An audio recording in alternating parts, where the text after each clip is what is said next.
So let me first tell you how I got interested in the subject of the relationship between power and the human brain. Because I'm not an organizational behavior person, neither am I a neuroscientist. So for many years, and I'll tell you how many years, it's quite long, I have always wondered, why is it that managers rise to, I'm going to talk about managers, you can apply it to bureaucrats, police officers, anybody you want, but I will keep it to managers. They rise to the top in their organization through hard work and leadership, and then they get fired when they reach the top or somewhere in very senior positions. Let me give you two stories or anecdotes. They're all true. You know, when I was a young student studying in IIT Kharagpur, which you can imagine is a long time ago, 50 years ago, I used to be very keen to read Time magazine. And I was stunned to see in the library an issue of Time magazine, and I'm talking of 1966 now, and it was an episode that happened 20 years before that. So it is 1946. And this 20-year-old issue of Time magazine, which was lying in the junkyard, the library of my IIT, showed the picture of a rather big-looking man sitting in a very ornate chair, CEO's chair. And the whole chair was being lifted by four people who looked like a police or armed guard, and is being carried out of his wood-paneled office. I got very intrigued by this, and when I read the story, it was a depiction. Remember, 1946, the World War had just sort of come to an end in the previous year. There was a very major retailer company called Montgomery Ward. It was the equivalent of Walmart today. And Montgomery Ward used to supply tractors and auto parts and various things which were very important for the US Army, which was engaged in the war. In 1944, that company was facing labor trouble, and the chairman would not be able to settle with them, whatever the reasons may be. And President Franklin D. Roosevelt felt that he should intervene. And he told the company, if you don't settle, then I'm going to mediate. And he passed an order saying this is the way the matter should be settled, and let the supplies to the US Army not be disturbed. Montgomery Ward had a chairman whose name was Sewell Avery. And Sewell Avery said, two hoots, this is my company, this is not the United States government, go to hell. In whichever manner he communicated that, the President of the United States got infuriated, and he passed an order, the President of the United States, sacking the CEO and the chairman of the largest company in the United States at that time, Montgomery Ward. And he directed the police to come and physically take him out of his office. And they came with those big poles which they stuck under the chair, and they physically lifted him because he just refused to walk out with them. And this sort of made a great impression on my mind. And I said, how come this guy who's been there around probably 30, 40 years, he looked like he was in his early 60s at that time, doesn't read the message? What made him stick to the end and he had to be physically carried out? The story of what happened after the war and so on is not is interesting, but not germane to what I have to speak about. So I shall move on to the second example. You can imagine I was 19, 20, 21, and I said, what happens to this powerful man that he can't think through this? I came across the second example. The second example happened, of course, after I joined Hindustan Lever, and I had already worked for 8 or 9 years. And I used to be a great fan of the Ford Motor Company, which was the biggest auto company in those days, with a high market cap. This is long before the Apples and the Googles and so on came in. And there was an engineer president, an engineer who had risen right up to being president. His name was Lee Iacocca. And Lee Iacocca was a dynamic manager, and what Jack Welch became some years later, Lee Iacocca was in those days. I used to follow him, maybe with a quiet hope that someday I could also become a top manager like Lee Iacocca. But what happened was, in 1975, the two Ford brothers sat down together, called him in, and said, We don't need you. Here are 3 slips. This happened incidentally in July 1978. Here are 3 slips. One sacks you, one you resign, one you go gracefully. Choose your slip. And Lee Iacocca was fired. Now, he had been 31 years in Ford. Imagine how many HR appraisals he must have received, which were very favorable, which is what enabled him to rise to the top of the company, of the most famous company at that time. And it struck me, somebody somewhere has lost his mind, whether it's the Henry Ford or is it Lee Iacocca or somebody else or the board of directors. How can you do this to a man who's been with you 31 years and whose HR appraisal you've done year after year and got him very well? So these 2 episodes, which happened to me at a very tender age, as you can imagine, I was 20 in the first case and in the second case under 40, caused me to follow CEO firings. Because I said, someday I'm hoping to be a CEO, maybe I will also be a candidate to be fired. Luckily, I have probably come close to it, but never actually been fired. But I started collecting case studies.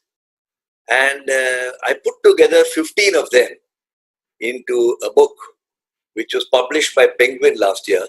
It is called Crash. Here's a look of how the book looks. Crash, the rise and the exit of CEOs. And I found it is all about power and ego. You rise in a company for showing competence. You get fired from a company for showing arrogance and power. So it's 2 sides of a coin. Power stuff that happens to a person as he or she rises in a company. Now, I'm going to use the metaphor of the leader and the CEO of a company, but frankly, power is exercised by many other people. You know, the municipal clerk who has to give the birth certificate for your daughter or son. In the old days, you get a milk cart from RA Milk Colony. Some little petty clerk, a railway clerk who could dispense railway tickets during the puja season. All of these people exercise power. Even today, to get your Aadhaar card or to get something, if it's not online, there are people who exercise power. The police exercise power on society. So think of the word power in a broader sense, though I shall refer to it as a CEO. Now, if you meet somebody who's challenged, his left arm, right arm, his leg, you feel empathy for that person. If a person is limping, you see how can I go and help him or her. If I tell you that people with power are challenged, you would find that rather difficult to believe. But the essential hypothesis that I'm going to make and place before you is that as you acquire power, you get challenged in your brain. You get brain challenged. Now, that's a form of damage. If you play a lot of tennis or kabaddi, you can fall down, you can get damaged. If you get damaged, you can either allow a certain amount of time for it to repair itself, or you have therapy. And it's exactly the same with people who acquire power. I mean, can't you think of old classmates of yours who I'm sure you've discussed amongst your peer group? You know, Suresh was a very nice guy. We used to study from 6th standard to 11th standard together. And now he's become a very big shot. He's a vice president of some company. But he looks at us with a great deal of disdain. He's not the same warm Suresh whom we knew earlier. That kind of comment we make about people who have risen disproportionately highly compared to the rest of their peers. And that's a symbol of us saying that there is something that's changed about the person. Actually, the person is not conscious of it at all. That's the interesting thing. The person thinks he's perfect, the same old Suresh. But nobody around Suresh thinks that he's the same old Suresh. Captain Ed Smith had been a ship captain for 45 years. He had taken a ship to almost every part of the globe. And he made a speech 5 years before the Titanic was sunk. And he said in the speech, I have never been in an accident. I have never seen any ship in distress. And I have never been in a predicament that threatened to end in disaster. Now, who would make that kind of statement? It's like somebody saying, I've never failed to hit a century when I've played every innings of cricket. Well, 15th of April 1912 marked the sinking of the ship.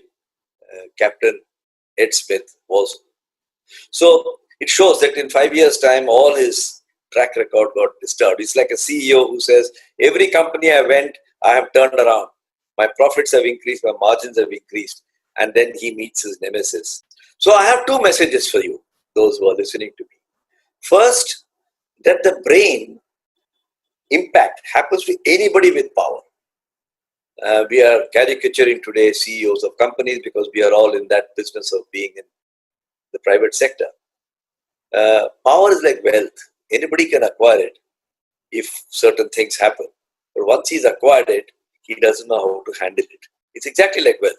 You got lots of money. If each of you had 500 crores, 1,000 crores in your bank, you wouldn't know what to do with it. Chances are you'll go a little nuts. The second point I want to make is just like wealth, the more you chase power, the worse it becomes. So being aware of this danger, that I will not know what to do with this power once I've acquired it, is a great sobering influence. What happens to your brain? Your brain is very plastic. All our brains are plastic. And it's like a bunch of loosely packed iron filings. Now imagine you put a strong magnetic force around it. Then when you put a strong magnetic force around it, what happens to the iron filings? Well, they adjust a little bit and they take the polarity of the magnetic field. And after some time, when you remove the magnetic field, what happens? Well, they get back to normal. Your plastic brain does exactly that. And I have given in the book the 4 broad ways in which you can neutralize or mitigate the effects of power. Just to be complete, I will mention them. Practicing natural gratitude. Second, meditate on kindness. Third, spending time with the least powerful people in your organization. And fourth, rediscovering empathy through a spouse or a consultant or a therapist or whatever. You see, my face and your face and all our faces have lots of defects. They have wrinkles, we have little holes, pock marks. And when you hold a magnifying glass to your face, magnifying mirror, then you can see what is wrong with your face. And the whole art of makeup artists try to fill up those gaps and make you look glamorous and nice. The same thing happens with a psychological mirror. Imagine instead of an optical mirror, you had a psychological mirror. Something that can speak to you and show you the pock marks in your behavior. Something that can speak to you and show you the pimples and wrinkles in your behavior. Then you can do something about it. Otherwise, you put the makeup and you think you're the most glamorous, beautiful person. Don't we say that, oh, I met this so-and-so film star on the flight coming from, she looks very ordinary. She doesn't look like she is in the movies. Well, that's true for powerful people as well. So, Winston Churchill, as you know, was the wartime prime minister in Britain. Highly controversial guy, highly self-obsessed, highly arrogant.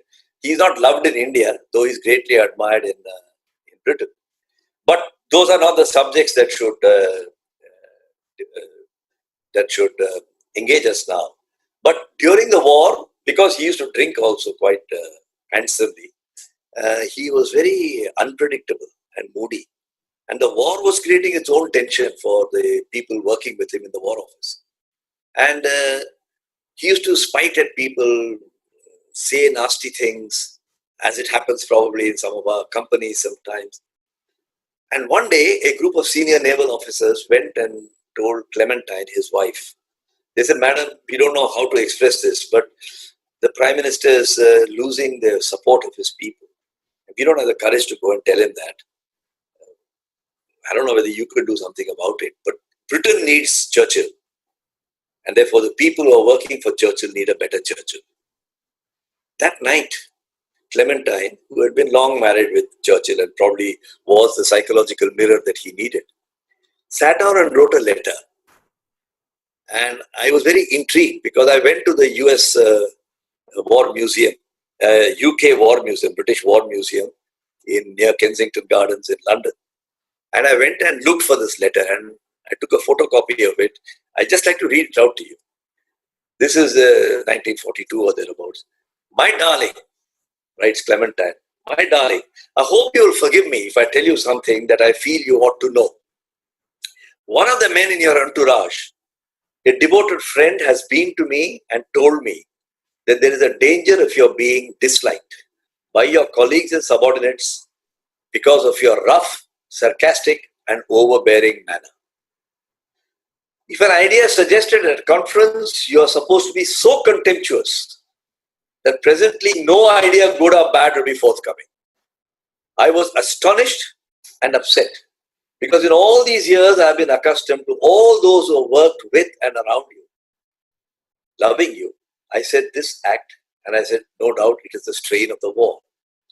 And then it goes on to say, I love you very much, and therefore I'm telling you this. She wrote the letter, and late that night, I think at midnight, the War Museum has shown this. Churchill came, probably he had had a few drinks, and he was tired, exhausted. He went to sleep. And she said, I can't do this to him. So she tore up the letter and threw it into the waste paper basket into 4 pieces or whatever. The next morning, she got up and said, if I don't tell him, who's going to tell him? So she put a sellotape or brown paper around it, and the reconstructed letter is lying in the British Imperial War Museum, which is what I went and saw and took a picture of. It's a handwritten letter. And in my own experience, I think I have found that spouses play a tremendously important role in keeping the power barometer under control. This doesn't apply only for women, wives to men. It applies for men to arrogant women. I mean, this is gender neutral. And the best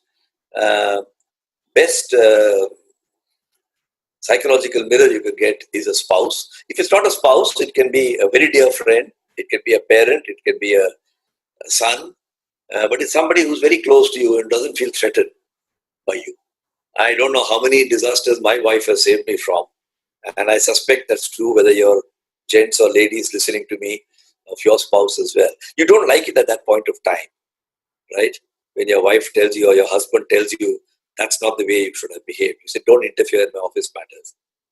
But believe me, she's playing a role which we tend to ignore. But we are all sensitive when you have excessive power. You know, in my many years of being married, and I'm sure there are many people in the audience who will understand this, my wife often tells me, listen, it's not what you said that mattered, it's how you said it that I'm objecting to. Okay? And we must think about the transactions of yesterday to understand when we are becoming a megalomaniac. Your wife may tell you, your friend may tell you, you have to be open to it. And I think you become a megalomaniac when you don't brook any contrary opinion. You think of the Roman emperors, Tiberius, Caligula, they just wouldn't listen to anybody. And that, when you're finding you're very short-tempered and not interested in listening to people because you have to get on with it, it is the first signs that you may be becoming a megalomaniac.